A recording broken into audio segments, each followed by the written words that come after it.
Hey, it's Nintenbros. Hi. What's going on, podcast listeners? Welcome back to another episode of Nintenbros. Today's episode is quite special because for the first time ever, we are actually hosting our very own special guest. We are happy to have Ryan, or also known as GameEssays, online. I've checked out your Instagram and YouTube a little, and it seems like you are a big Nintendo fan, much like ourselves. But I got a question for you. Which type of games or series do you enjoy the most, my man? So I love a lot of Nintendo games, but if I had to say the one I love the most, it's definitely The Legend of Zelda. Everything from the music to the adventure aspect of the game really draws me in. And there's a whole lot of speculating with the lore and everything behind those games too. So all that combined really makes it absolutely my favorite Zelda series. Yeah, that's fair. We have actually dabbled in the Zelda series a little bit. We've played through the Ocarina of Time, and then I tried to also do Skyward Swords, but I've never been able to like really get into all of the games. It's hard to. The story is so complex to me. It just seems like something you almost have to grow up with.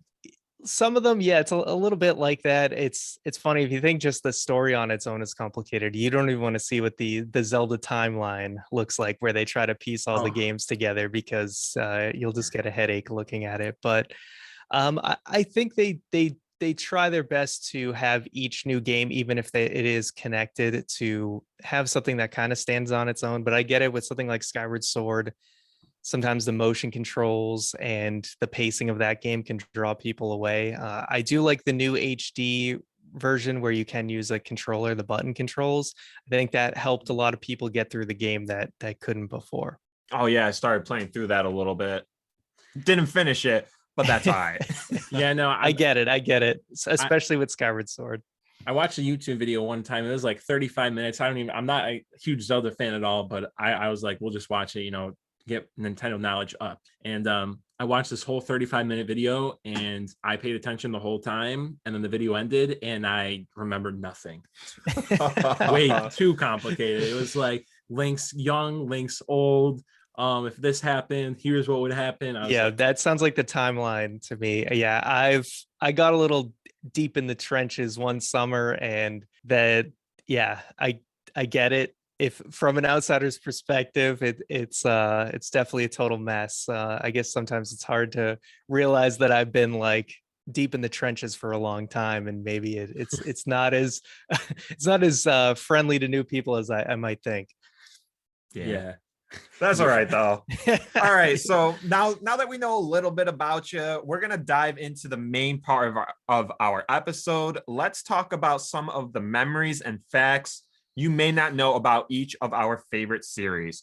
We're gonna have you start. So if you could just tell us, one memory off the rip of The Legend of Zelda that you have.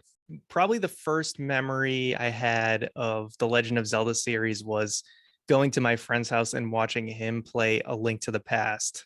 And so, yeah, that kind of makes me a bit of a boomer if we're talking Super Nintendo days. But I'm old. The music is definitely what drew me in, because at that time I was playing a lot of like platformers like Super Mario World, Donkey Kong Country series. Those are the games I really loved at that time. It was very simple. You just gotta go to the right and jump over things and not die. But then watching him play A Link to the Past, I love the music and it like really drew me in. But at that point in time, I just was very intimidated by it, because there's a lot of puzzle solving, like knowing where to go, what to do. It was very easy to die in that game. So I didn't really get into it yet, but I was very interested because of everything surrounding it. Wow. Very cool. I don't know if there was like a downloadable, like retro games on a 3DS or a Wii U or something like that where you could get that and play it. But I feel like I've A Link to the Past. Yeah. They had a Game Boy Advanced version. It was on the Wii U, Wii Virtual. It was on all the virtual consoles.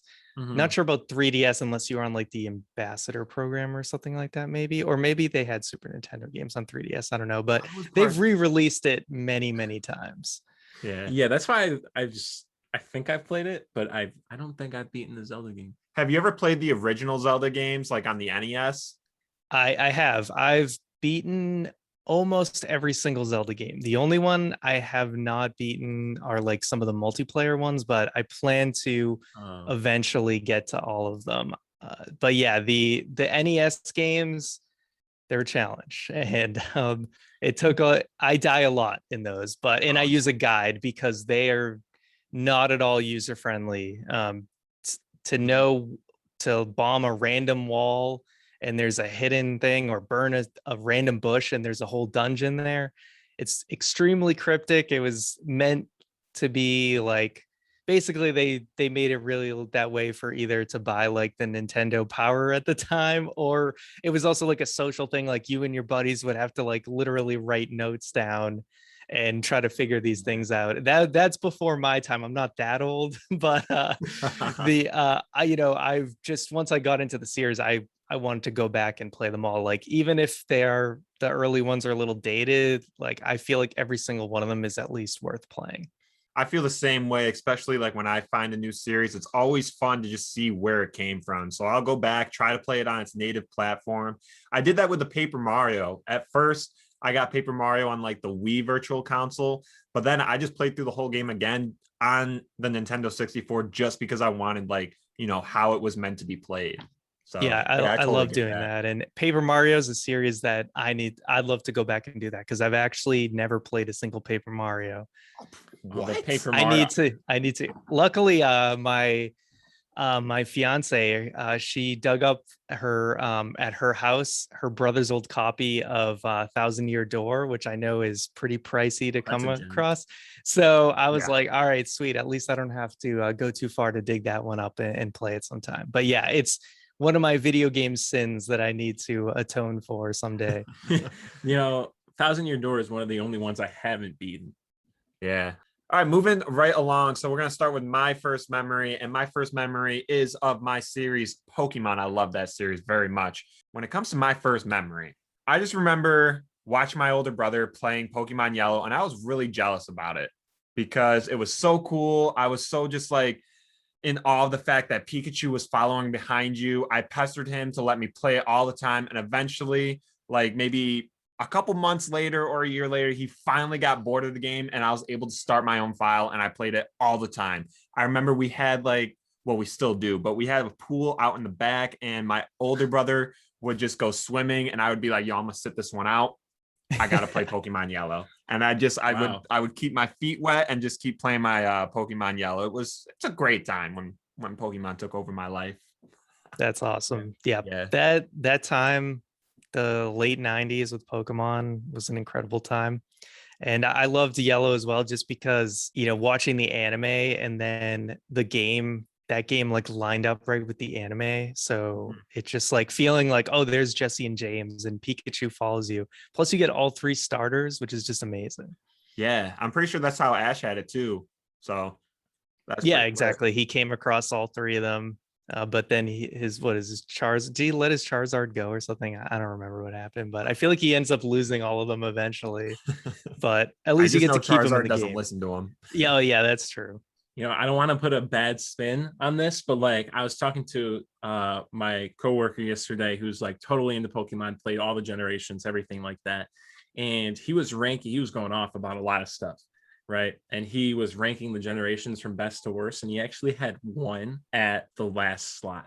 I was like, no way. Okay, you'd have to tell me his reasoning, because for the first generation to be the worst one, that's unfathomable. Like, yes, it's not perfect. I There can are see better where he's generations. coming from.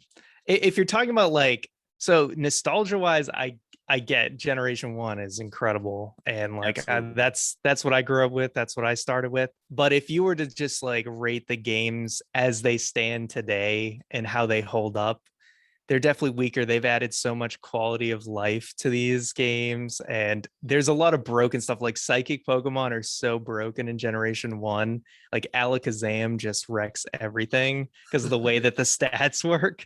That's the charm, though, bro. That's the charm. I mean, for nostalgia. Yeah, but I mean, definitely, I enjoy it for nostalgia. But if you were if someone were to start playing Pokemon today and they saw like Sword and Shield and they saw Generation One Pokemon, they might feel a little bit differently. That's true. Yeah. I just have all of the generations in my mind right now. So for me personally, I could never put generation 1 as the worst. Yeah, I mean, it is what it is. All right, moving on to my first memory.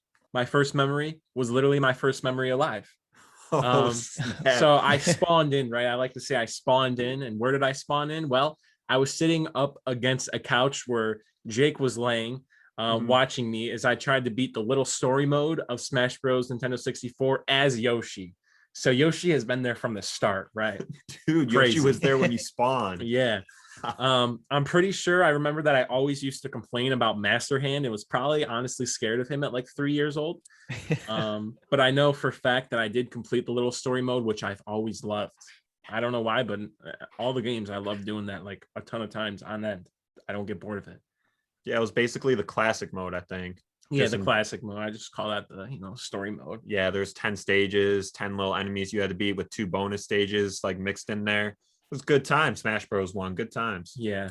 Yeah, a lot of great memories with that game as well. I remember all the rumors were like, oh, there's a way to unlock Sonic in this game and stuff like that. Oh yeah. There's a lot of like rogue rumors back in the day where like people would just write anything on the internet, put it on a cheats website, and I'd sit there like an idiot, like resetting my system 50 times to try and get Sonic the Hedgehog or something. Yo, that's yeah, awesome. I was just watching an iceberg video on Smash Bros. And near like the mid-level of the iceberg, it was like speculation about characters in the game, and it was like all these crazy characters that you get. And it was like do a certain button combination in a certain mode, and so many people got trolled. Oh yeah. Yeah. I definitely got trolled on a few of those, particularly with Pokemon.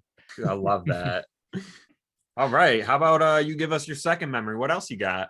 All right. So another Zelda memory was anticipating the release of the Wind Waker for the GameCube. So that was the first Zelda game that really I beat on my own. And, playing through like Ocarina of Time on N64 back in the day, I had no idea what I was doing. My friends would help me beat like the Water Temple or the Forest Temple or whatever. But the Wind Waker was the first one where I felt like it was my own, like it was kind of like the game I got into beat on my own. Used a little bit of a guide here and there, but for the most part, it was like the first game that was really I got into on my own and was like my own experience. A lot of people weren't happy with like when they first came out the Wind Waker graphics. It was all like cartoony, but it's very impressive for like the GameCube. And once I actually played the game, I ended up really liking the graphics. And now you can see like compared to most GameCube games, like those graphics have aged very well. And they look considerably better on the Wii U, of course, like the HD version, but still for the GameCube, like it still looks great. But definitely a soft spot in my heart for the Wind Waker for that, for being that really like first Zelda game that I got into on my own. I feel that whenever Very you're cool. able to get independence and like your first independent game, it's always just like special to you. I totally get that. Yeah, For sure. I remember this is kind of like that, but I was playing Resident Evil 1 on my Xbox 360, and my mom's friend, was helping me through the whole first playthrough and stuff like that. And then he left because he was like in a different state and stuff. So he left to go home, and I was like, I want to beat it on my own. So I went through the whole thing, and it's a great feeling when you beat a game on your own. Oh, definitely. Another Pokemon memory. So when it comes to Pokemon Sapphire was the first game I remember receiving because I guess I just grew up and Pokemon Yellow was kind of always there because my older brother had it. So Pokemon Sapphire, like I remember getting the physical box and receiving it. It was around when it first came out, and it was with my older brother who got Ruby at the same time. Because I got Sapphire, Kyogre kind of fell into be my favorite legendary Pokemon. He's so cool. And I remember growing up and me and my older brother would just race through the games so many times together. Sometimes we would race through it in as quick as like a day or two. We would just grind the whole day. Wow. Playing just Pokemon. I mean, we were kids, summer vacay, you don't have much to do. True. Just play Pokemon. Very true. It was good times. Good times. It's very cool. And That's awesome. Generation 3 is one it took me a little while to appreciate. I didn't like it at first, but it really grew on me. And I think the remakes helped a lot. I think a lot of the reason why I have a soft spot for Gen 3 is kind of because it was like the first, kind of like what you were saying with Wind Waker. I didn't buy it myself, but it was the first Pokemon game where I endeavored like completely on my own, like experienced it for the first time playing it by myself. So I don't know. I'll always go back to Gen 3, even though it's considered the generation with way too much water. I like it. Yeah, I was about to make the too much water joke. Yeah. I don't want to get off topic here, but I feel like this is one of the only places I can put this, kind of shining a little bit of stupidity on myself. So, man, sorry. Last week on Nintenbros, we did an in-depth game review of Pokemon Legends Arceus, and only at the very, very end did I realize how Dialga and Palkia came out because the names were Diamond and Pearl Clan. Dude, mind blown, man. Mind blown. I only learned that at the very end. I connected the dots like as I caught Palkia. I was like, oh, that's why. Yeah, but anyways, moving on to my second memory. This is one that Jake might be a little argumentative about. We'll see. The theory is that when I was only a couple stars away from 100% on Super Mario Galaxy, right? On Mario, just on Mario, not Luigi. Just Mario, but still a great accomplishment. I was like, what, 10, 11, 100% of stars on Mario is crazy. And Jake sold the game to his friend.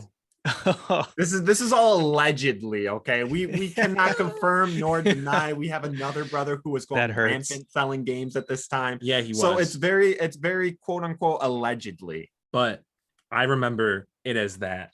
Yeah. So that's one of his core memories, just me just selling a game, unfortunately. Oof. But I remember it because I was so close to 100%. I was like, finally, I'm gonna get this. I remember searching for like 1 star. I think it was like Bowie Base Galaxy. And there was a hidden secret star there that it was like one of the last ones I needed because I knew where the other ones were. They were just like straight up main missions, not secret. And I was going in for that one. I was looking for like hours and hours before school or something I had to do or something. And then it was gone. You doing that all no guides or anything? Honestly, I'm sure I use a few guides. Yeah. Still, respect. A lot of respect. That's not an easy game to 100%. So. Yeah, I've always just used guides a little bit here and there, but yeah, no, I'm not against it at all. So yeah, it's my second memory. Nice, man, nice. I think, kind of. That sucks. No, it's fine. I still haven't done it, but I will do it. All right, man. How about you round us off and give us your third memory? All right. So third memory, definitely much more recent. So I would say Breath of the Wild single-handedly got me back into single player games. So I was, kind of mostly focusing on like quick in and out type of games like Overwatch and playing Hearthstone around the time this game came out. So I wasn't really playing a lot of single player games at all. And so I was just like, oh, got a full-time job now. Don't really have time to be playing like 30-hour games. So I was mainly just focusing on games you could play like a 10-minute game and then just forget about it or whatever. Then Breath of the Wild came out. Obviously, being a big Zelda fan, I'm like, I'm going to dedicate time to playing this game. And it just got me into single player games all over again. I would literally come home from work, sit down and play this game until basically I went to bed, and then go back to work, like do the whole loop over and again for like a week and a half because I was just so into this game. And it really just kind of was like, it's not that I wasn't interested in single player games. I just didn't want to like dedicate the time at that point in my life. But like Breath of the Wild got me into that. And for that, I will always say it's like an incredible game and was just like a magical adult video game experience. A lot of people have those magical experiences as a kid. So it's great to have one of those that you can think of like in your adult life that you had. Now I have a burning question, right? So when I first played Breath of the Wild, it was on the Switch. And then later I found out that it was like, yo, it's actually a Wii U title. Did you play it on the Wii U or did you play it on the Switch? I actually played it on the Wii U first. Oh, wow. Because I didn't have a Wii. I didn't have a Switch because it was hard to get it when Breath of the Wild came out. But my buddy had a Wii U and I didn't have one. So I was like, hey, I'll buy the game. Just let me borrow your Wii U. And then so I Dude, let me borrowed his just borrow Wii. the console. I'll buy the game. Yeah, No, I was that, and I was like, whatever, if you want to have it after or whatever. But yeah, I wanted to play it that bad, and eventually I did buy a Wii U because I wanted to play like Twilight Princess and Wind Waker HD.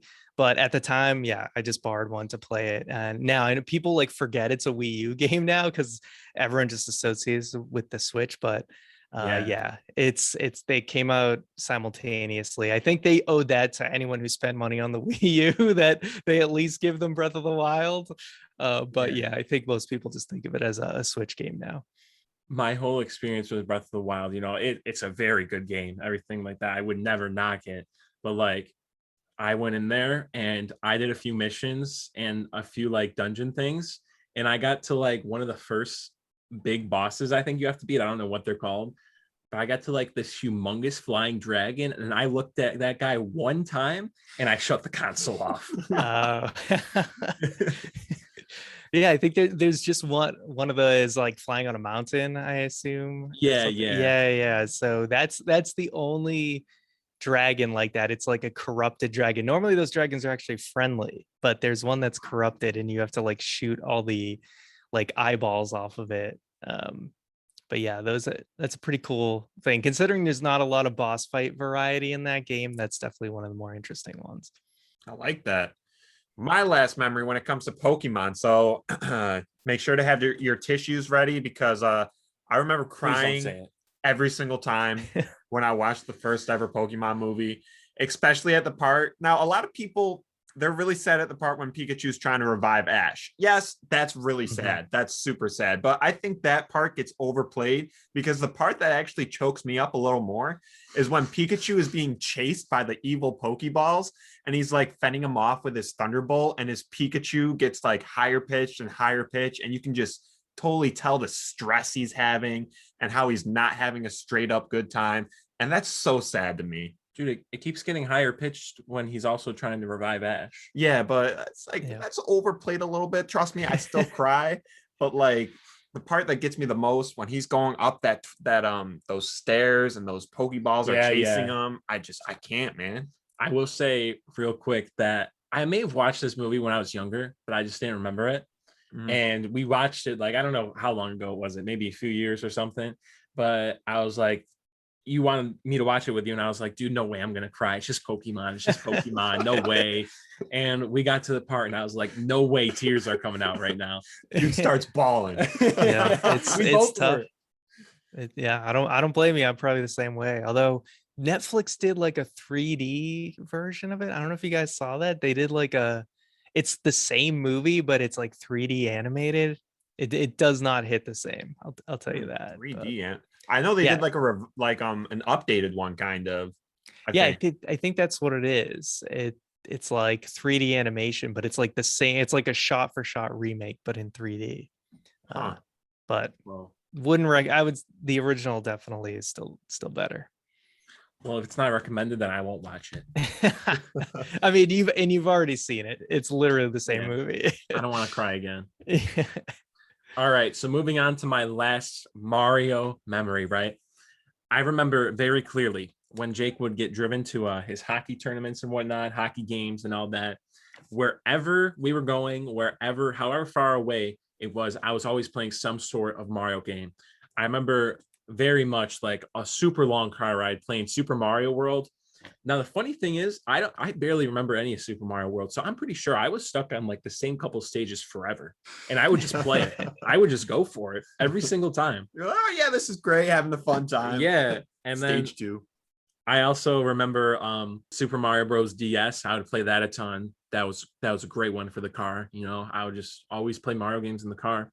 And Super Mario World, Yoshi's pretty big in that one, so love for Yoshi. Yeah. Absolutely love that game. Okie dokie. So now we're going to talk about some things that we may not know about our respective series. And homie Ryan, how about you kick things off with a fact we may not know about The Legend of Zelda? All right. So One of the things people may not know is Ocarina of Time was supposed to have more dungeons to it. There was supposed to be a light temple because when you pull the Master Sword in that game, the sage dude who talks to you, he gives you just get a medallion for free. But there was apparently supposed to be like a light temple associated with that after you pulled the Master Sword to like introduce Link when he becomes adult Link. And there's also supposed to be a wind temple and an ice temple. You can actually see like the symbol for the forest temple. It almost looks like it's like a fan or whatever because it's supposed to be associated with the wind. And then you kind of see remnants of that in Ganon's castle when you do the forest temple section. There's some like wind puzzles in there. And those medallions that you get were actually supposed to be usable. Instead of just kind of being useless little collectibles that you get in the game. And I believe the fire one was what ended up being Din's fire ended up being, where you like shoot fire all around you. That was supposed to be what like the fire medallion was actually originally supposed to do. So there's a bunch of stuff. For as ambitious as Ocarina of Time was for 1998, they wanted to add like all this other stuff to it. Wow, that's like completely amping up the game in like so many more ways than I could even imagine. So do you think the light temple would have a lot to do with like, how you could get the mirror shield, I think it was? Yeah, I do wonder if they would have done something like that. Because they didn't do like a ton with the mirror shield, but I wonder if they would have incorporated that a lot more in the light temple. And Yeah, they I did a like little that bit of item a that lot. in like Majora's Mask too. So I wonder if they took some of those ideas and put it into Majora's Mask. Oh, Majora's Mask scares me. It's a creepy game, but it's amazing. That's cool. We recently played through The Legend of Zelda, and I Huh? thought it was like an incredible game, and so cool. So to think that it was going to have even more, that's crazy. Moving right along to my first fact about Pokemon, even though his Pokédex entry is number 112, Rhydon was actually the first Pokemon ever created. This is also why the sprite for Rhydon was so common amongst the first generation of Pokemon. And then also Clefairy and Lapras were also some of the earliest Pokemon designs. Whoa, that's cool. I like Lapras. Yeah, it's pretty wild. Yeah, it kind of bothers me that they made an evolution to Rhydon with like Rhyperior, because I'm like, if Rhydon was like the OG Pokemon, I feel like he should have been the final evolution. Yeah, I kind of Yeah. agree with that. And he should be number one.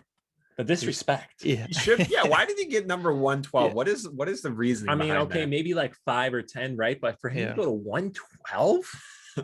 I could be Personally. I could be wrong on this, but I think like in the back end of the game, he is like they have some other like number system for all the people that have like data mined the game. I think he is number one, because have you guys heard of that like Mew glitch that you can do to get Mew in the original game?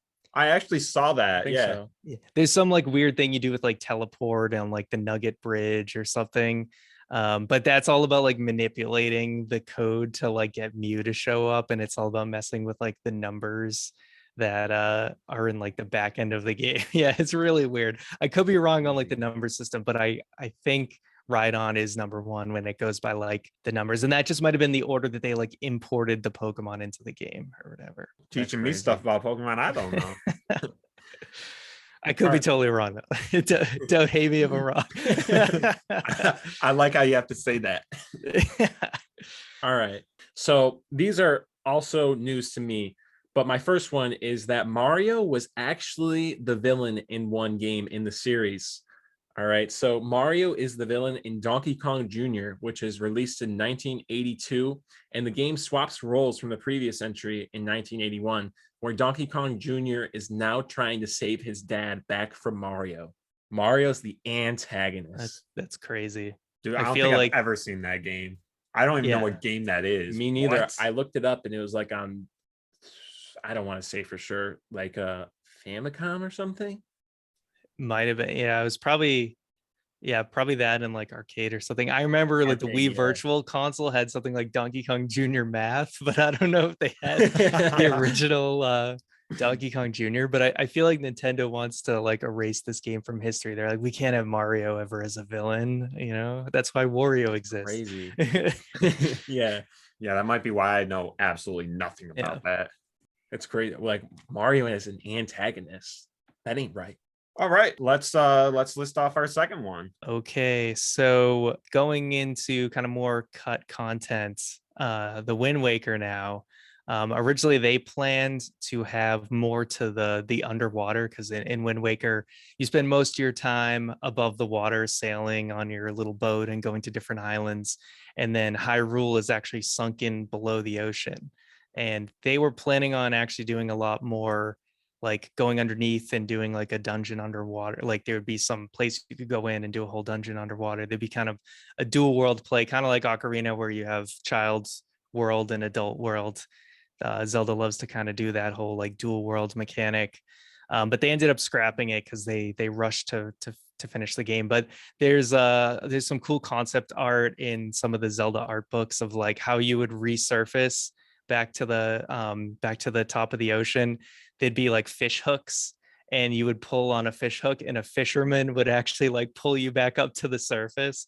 So I thought that was like a very Zelda like cute idea for how they would play with like the above water underwater mechanic. Mhm. Dude, the only thing I can think of when you talk about fish hooks like that is that SpongeBob episode where SpongeBob doesn't want to get hooked by the fishing line or Oh else he yeah. gets real above. So to think Zelda was going to endeavor in that, Yeah. that'd be kind of funny. That would actually be amazing. I wonder if that's where they got the inspiration. I don't know if the timeline lines up there, but that would be hilarious. All right, second fact about Pokemon. The original mascot of Pokemon was planned to be Clefairy. Game Freak changed it to Pikachu because they believed Clefairy would only appeal to girls and Pikachu would appeal to everyone. It was a good decision I think they made because I think everyone loves Pikachu. Yeah, Including me. Pikachu's my boy. for sure. If it was, I wonder how Pokemon would have like trekked along if Clefairy was the mascot, like the sales, like where they went with the series, because sales might have been down. Mm-hmm. Yeah, I I mean, know I think originally Pokemon was actually supposed to end. The original creator of Pokemon wanted it to end long, like he wanted the story of Ash to be done, but a lot of people just kept pushing because sales were up and stuff. Oh yeah, that'll do. it. I think they still would have done okay with like, because they still had like Charizard and Venusaur, Blastoise on Yeah. the cover of the games. Like those were still pretty cool, but definitely like Pikachu took them to a whole nother level, especially with the anime. Because they definitely, they slimmed him up a little bit. He's originally pretty chonky. Oh yeah. But Well, they're like, chonky if you're gonna Pika. be the mascot, you're gonna have to lose some weight, Pikachu. I'm sorry. This is just how the entertainment industry works, You got in the gym. You got Yeah. swole. Imagine having Clefairy on your shoulder, though, or not on your shoulder, Ash's shoulder. I don't know. Wouldn't hit the same. For real, like Yeah. Clefairy, it would just like stand up, like Yeah. how you doing that? That shouldn't be a thing. All right, moving on to my second one. I think this is the coolest one. It kind of makes sense. It kind of doesn't. I tried to fact check this with our websites and it didn't really come up, but it wasn't denied either. All right, let's hear what you got. It's not clarified what game this was, what game this came to like fruition, but the character Boo was actually based on an animator's wife from Nintendo. So this guy's name, Osamu Tezuka, wanted to put his wife in the game somehow and got the idea because his wife is usually very quiet, but one day she exploded because of how much time Tezuka spends at work. Pretty crazy. Boo is known now for iconically following Mario when Mario isn't looking, but shrinking when Mario looks at him. So now, I guess you kind of have to put some pieces together, right? Like, why does if that happened, why does Boo shrink when Mario looks at him? Now, I feel like maybe it's just because if Confrontation is scary.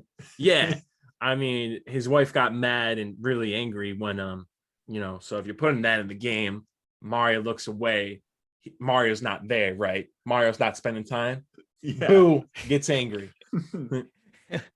That is pretty clever. Yeah, I've heard some stories about like Japanese culture and like crunch time, like for games, like where they're literally sleeping at the office for like a month. It's insane. And I could totally understand why a wife would be very angry about that, for because sure.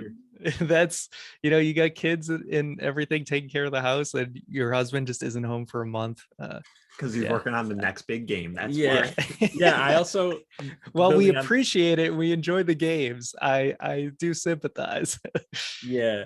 Building on that, and the same iceberg video I watched about Smash Bros. I'm pretty sure, I don't know his name. I'm gonna butcher it if I even try. But like the main producer guy who did that game would work for 40 hours, go home, sleep for 4 hours, and do another 40 hours, allegedly. Dude, Wow. How? I don't know. That's cap. Yeah. Maybe. And I believe it, that like the Japanese work culture is pretty hardcore. So Dang. Yeah. I'm just mind boggled that Boo is based on a wife, and that's my favorite character.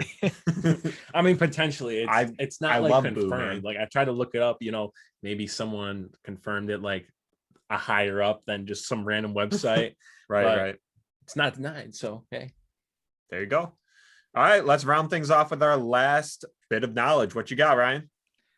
So this last one with Breath of the Wild, there was some interesting scrapped ideas. Again, you can see in the art book, I believe it's called Creating a Champion, but some ideas would be that there would be a small like race of people that Link would interact with in Breath of the Wild, and there's like an image showing him like talking to these like little people, and it's similar. There actually is a game where they had something like that, a Zelda game called the Minish Cap, so people were wondering if they were bringing them back.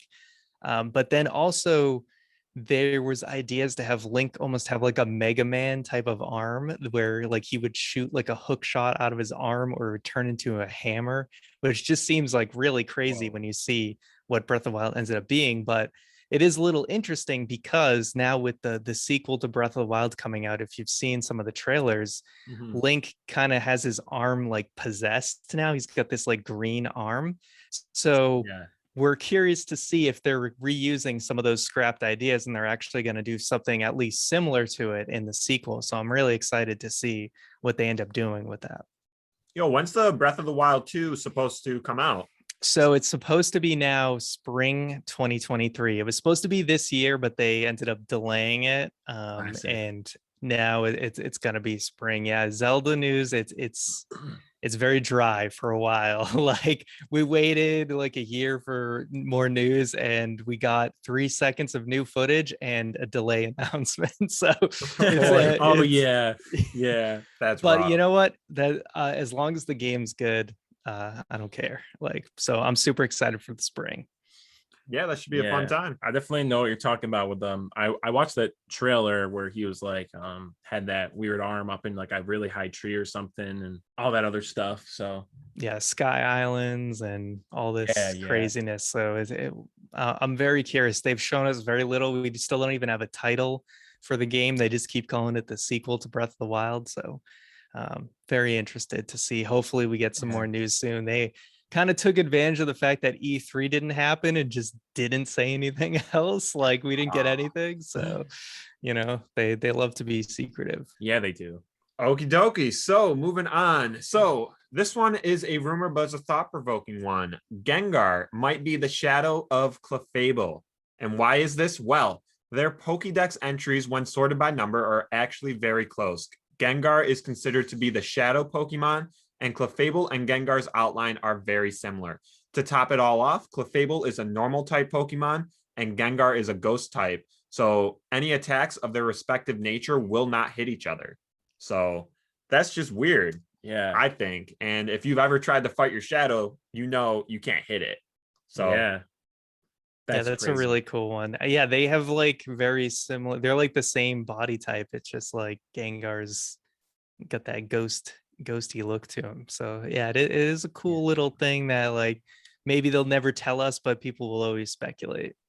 I am part of that speculation. I love it. Yeah, I mean, picturing that in my mind, it makes sense a little bit. And obviously the shadow, in horror, shadows are always going to be like the scarier version. So. Yeah, I think a lot of people also relate like, oh, Cubone, it was supposed to be like related to Kangaskhan or something, like if you took the skull off or something like that, and people are like, oh, if you look at Venonat and Butterfree, they look way more similar than like Caterpie. Like there's some interesting things. People are like, oh, is it Yeah. supposed to be this way or whatever?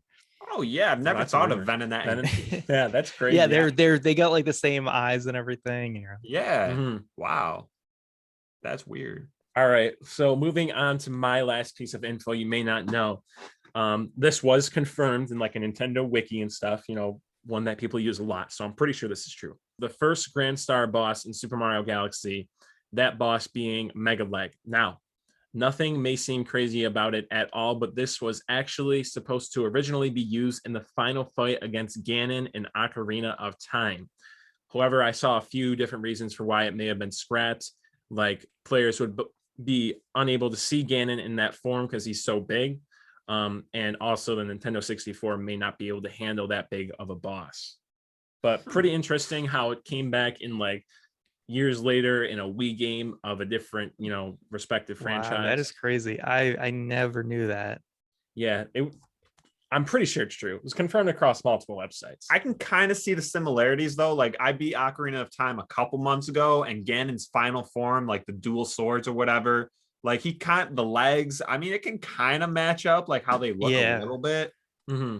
No, totally. And that wouldn't surprise me at all. I think they definitely I've heard a lot of instances of they have ideas that are scrapped and they reuse them for other games entirely, or like completely reskin an unused game or something like that. So that wouldn't surprise me at all. Yeah, for sure. I've seen a ton of that as well. Word. So that about wraps that up. I love how there's always going to be new stuff to learn.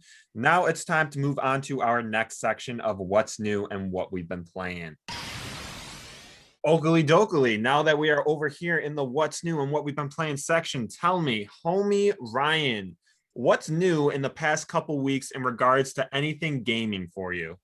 So one thing I'm doing is working on selling my fiance's brother's video game collection. So they're moving and he didn't want any of it. And they were going to throw it out. And I looked at all these PS2 games, Wii games, PS3 games, and I'm like, there's not a ton of the stuff I want, but I cannot just let this go into a landfill. So now I got a lot of work to do to sell a lot of games. Some of them might end up in my collection, but I think most of them I'm going to sell. Unfortunately, the quality of these games, he did not take very good care of them, but I've been working my way through testing all the games to make sure they boot up and everything before I sell them. So that's a lot of work. Other than that, I've been collecting a lot of Pokemon cards for the last 2 years. That's been a heck of a hobby. And always new sets coming out, and to set my money on fire, but it's a lot of fun. And so those have been the new things lately. Couple questions for you. So when Sure. you're working on selling a video game collection, like, are you having fun doing that, or is it more tedious work? I would say in this case, it's more tedious. I'm still in the very beginning stages of just testing everything. Luckily, like I still have my old backwards compatible PS3, so I can test PS3 and PS2 games on the same system just to make sure everything works. I think I'm just going to end up doing a yard sale though, like just put on Facebook, like video game yard sale, because a lot of these like cheaper games, like it's not worth it to sell it on eBay or anything. But if some of the more higher end games don't sell at the yard sale, then I'll definitely just list them on eBay. But it's definitely going to be a lot of work because there's so much to go through. Very nice. I mean, anytime you can get free games, Yeah, definitely not complaining about that. Some of the GameCube ones I might keep just because they're not easy to come by these days. So take advantage of that for sure. I mean, even if it was like 100 copies of John Madden 99, the N64, I'd keep it and be like, guess who has 100 copies of John Madden? Yeah, you can have the world's largest Madden of that one collection. Exactly. I take anything. Yeah. Funny thing though is I do have a one sealed GameCube game that it's just randomly like Serious Sam Next Encounter or whatever, which you actually don't come across a lot. Someone gave it to me for my birthday years ago. I just never opened it. And now there's all this like craziness over sealed video games. So I Yeah. think it's worth like $250 now. Yeah, dude, And don't open Yeah, that. don't open no, it. oh heck no, I'm not opening it. I'll probably sell it because I really don't have any attachment to it. But I'm sure Yeah. someone will want to do like the whole WATA video game grading thing. So Mhm. I'll probably just sell it to someone who wants to do that. So One of the stupidest things I've ever done is we go to the flea market, or we used to each Sunday, Mm. and there was like a new Super Mario Bros. Title that was sealed for yeah, $15 and a new Super Mario Bros. Unsealed for like $5. My ass bought the sealed one, and I was like, oh, I want the brand new one. And then like I was just really stupid.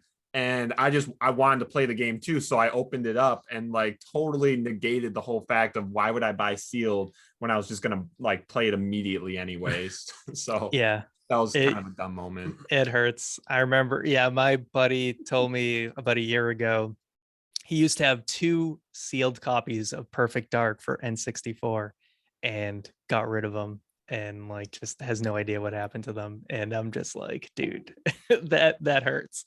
Yeah, that's rough. All right. Well, new stuff for your boy. I actually got a second Switch dock. I had one in my living room and now I have one in my bedroom as well. I just think it's cool to have the ease of access of being able to transfer my Switch on the TV from the living room to the bedroom and just not have to mangle with any cords. I'm pretty hype about it. It's definitely not something you have to have, but something I like having. For sure. Yeah, Very totally. nice. Yeah, my if my fiance didn't end up getting a Switch so that we'd have the 2 docks, I would have absolutely done the same thing. And then the other thing that's new for me is me and Lo made a holiday called Dungeon Day. We talked about it in the last episode, I believe, but basically we're obsessed with Pokemon Mystery Dungeon. Yeah. And September 25th, mark your calendars. That's Dungeon Day. And I completed my Dungeon Day gift for him. Very nice. I'm very excited too. I don't have a gift yet for you though. That's okay.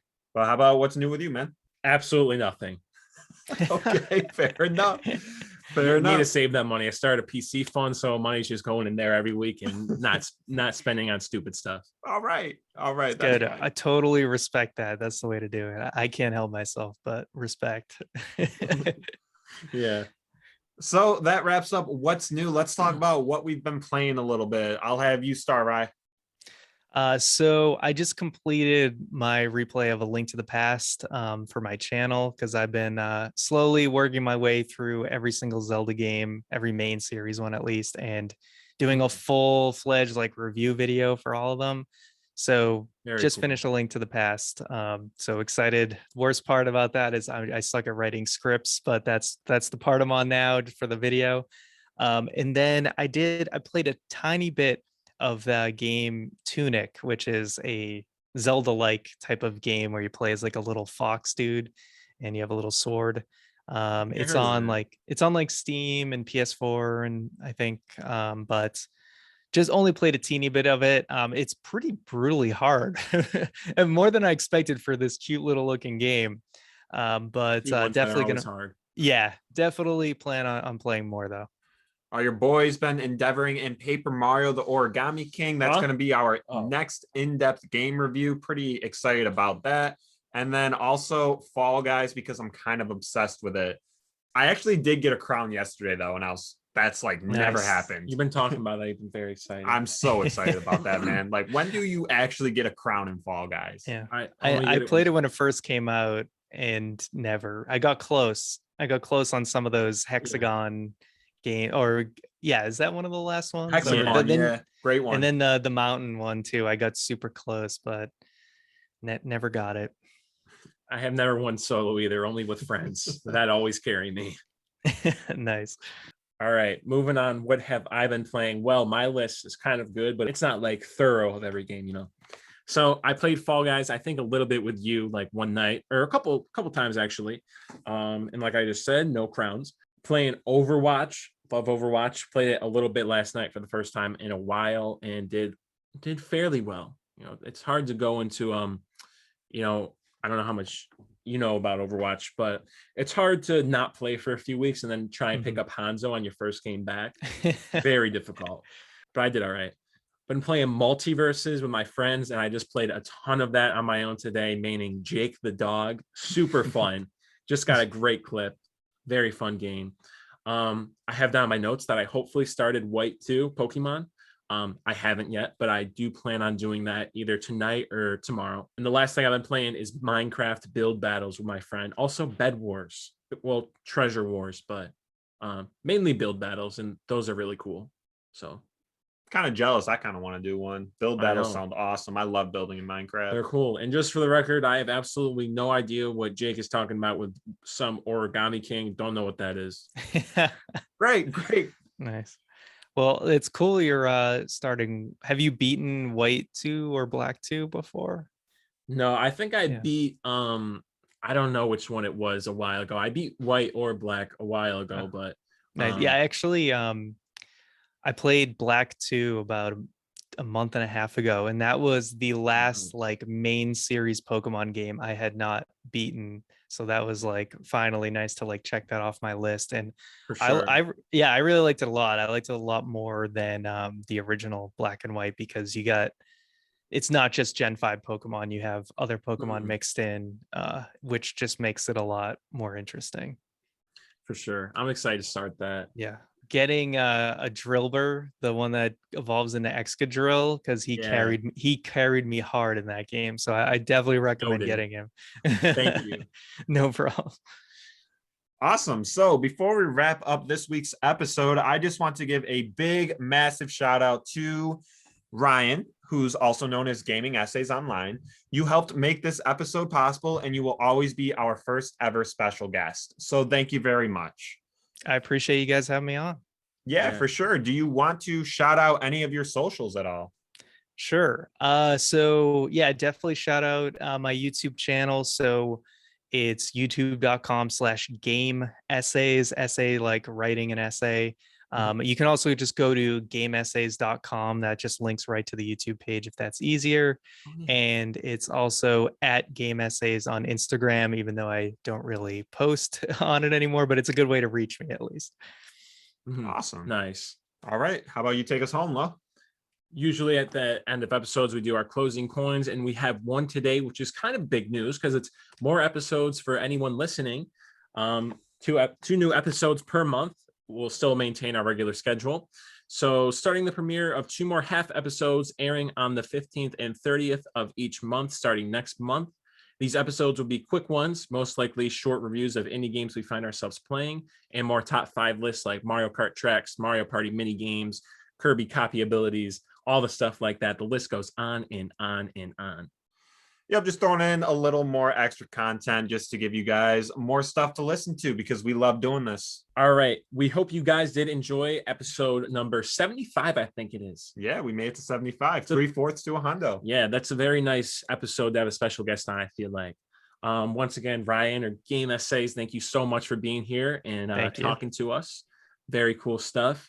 You can find all my socials. I'm talking Alex at On a Ship. I am trying to do a new genre of videos, which is like a video essay kind of thing. So that'll drop sometime soon. Hopefully it'll be good. Probably won't, but it's all right, man. Hey, you got to start somewhere. Exactly. Don't sell yourself short. Exactly.